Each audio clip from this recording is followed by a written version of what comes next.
नमस्कार, आप देख रहे हैं क्या कहती है पब्लिक और मैं हूं आपकी होस्ट श्रुति। आज बात करने जा रहे हैं दिल्ली विधानसभा चुनाव की, क्योंकि कहीं ना कहीं दिल्ली विधानसभा चुनाव का जो एक परछाई है, शैडो है, वो बिहार विधानसभा चुनाव में देखने को मिल सकता है। ऐसा मैं इसलिए कह रही हूँ क्योंकि एनडीए के भीतर सीट्स के डिस्ट्रीब्यूशन हुए दिल्ली विधानसभा चुनाव में। 70 सीट्स जो है वो टोटल दिल्ली विधानसभा चुनाव में है। ऐसे में एनडीए जो है वो 68 सीट्स जो है वो बीजेपी अपने खाते में रखा है, और वही 2 सीट बीजेपी ने अपने अलायंस के जो और दूसरे दल हैं उनको दिया है।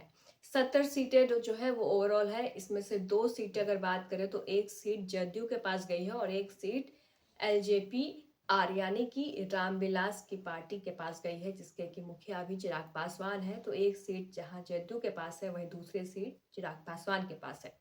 बाकी किसी दूसरी पार्टी को मौका नहीं दिया गया है और बीजेपी 68 सीट्स पर खुद ही चुनाव लड़ेगी।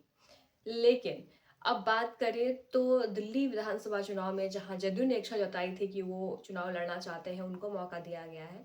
चिराग पासवान ने भी जताया था, उनको भी मौका दिया गया है। लेकिन छूटा कौन है? तो छूटे हैं हम के जो मुखिया है जीतन राम मांझी की जो पार्टी है हम, वो उनको कहीं ना कहीं फिर से एक बार पीछे छूट गए हैं सीट्स डिस्ट्रीब्यूशन में। झारखंड में भी कुछ इसी तरीके की सीन हुई थी, जिसके बाद जो है जीतन राम मांझी उस टाइम भी थोड़े से नाराज नजर आए थे। थोड़ी सी नाराजगी उनकी एनडीए से, बीजेपी से नजर आई थी, और एक बार फिर से दिल्ली विधानसभा चुनाव में सेम चीज हुई है और जीतन राम मांझी की पार्टी हमको एक भी सीट नहीं मिली है।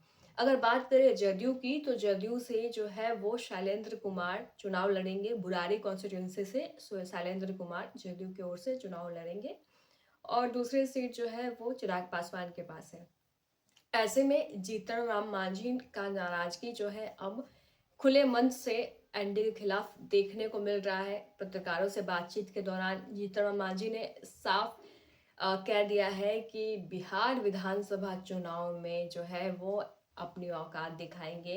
उनका कहना था कि चूंकि झारखंड में भी सीटें नहीं मिली है, तो उनका कहना था कि झारखंड में हमारी औकात नहीं थी, दिल्ली में हमारी औकात नहीं थी, लेकिन बिहार में हम अपनी औकात दिखाएंगे।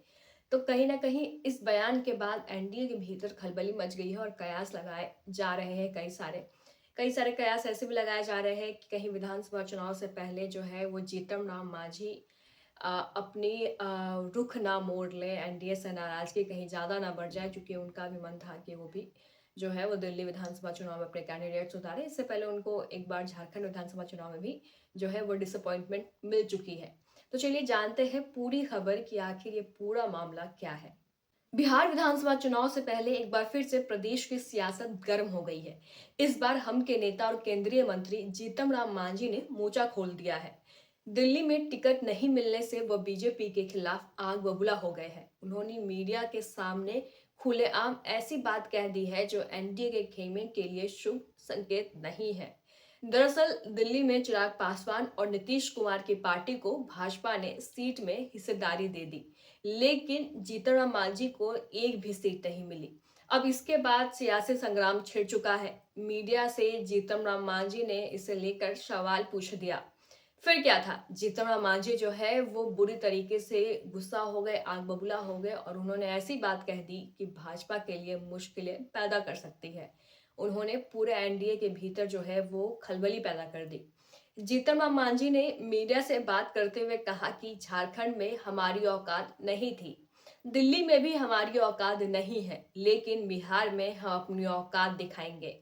अब मांझी के बयान से एनडीए नेताओं की टेंशन बढ़ती जा रही है। अब इस बयान से ऐसा लग रहा है कि कहीं जीतन राम मांझी बिहार विधानसभा चुनाव से पहले कोई खेला नहीं कर दे। बता दें कि जीतन राम मांझी को झारखंड चुनाव में भी सीटें नहीं मिली थी, जिसके बाद उस समय भी वह नाराज नजर आए थे।